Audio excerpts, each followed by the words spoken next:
അസ്സലാമു അലൈക്കും വറഹ്മത്തുള്ളാഹി വബറകാതുഹു. ഇനി പുതിയ പദങ്ങൾ, ഈ പാഠത്തിൽ പഠിച്ച പുതിയ പദങ്ങൾ. അജ്നബിയുൻ, അപരിചിതൻ. നഖദ, നഖദുൻ, പൈസ. അതിൻ്റെ ബഹുവചനമാണ് നുഖൂദു. ഇയാബുൻ, മടക്കം. ദഹാബൻ വയ്യാബൻ എന്ന് പറഞ്ഞില്ലേ, പോകാനും വരാനുള്ള ടിക്കറ്റ്. വയ്യാബുൻ, മടക്കം.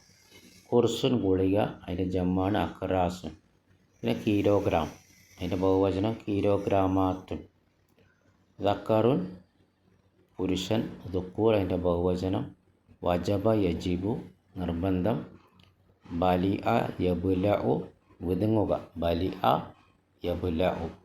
ബലിഅ മാലി, അവൻ വിതുങ്ങി. യബുലഉ, അവൻ വിതുങ്ങുന്നു, അവൻ വിതുങ്ങും. മഹ്ഫദത്തുൻ, പേഴ്സ്. ഖത്തഉൻ, തെറ്റ്. അതിൻ്റെ ബഹുവചനമാണ് അഖ്താഉൻ, തെറ്റുകൾ. അദ്ദഹാബു, പോകൽ. തദ്കിറത്തുൻ, ടിക്കറ്റ്. അതിൻ്റെ ബഹുവചനമാണ് തദാക്കിറു. ഉൻസ, പെണ്ണ്. ഇനാസുൻ, അതിൻ്റെ ബഹുവചനം. ബിൻതിലാമിൻ, പതിവായി. അറജ, മുകളിലേക്ക് പോകുന്നതിനാണ് അറജ. യറുജു, അതിൻ്റെ മുലാരി. ബാറക്കല്ലാഹു ഫീക്കും. ഈ പാഠം അവസാനിച്ചു. സുബ്ഹാനക്കല്ലാഹുമ്മ വബിഹംദിക അശ്ഹദു അൻ ലാ ഇലാഹ ഇല്ല അൻത അസ്തഗ്ഫിറുക വഅതൂബു ഇലൈക്. അസ്സലാമു അലൈക്കും വറഹ്മത്തുള്ളാഹി വബറകാതുഹു.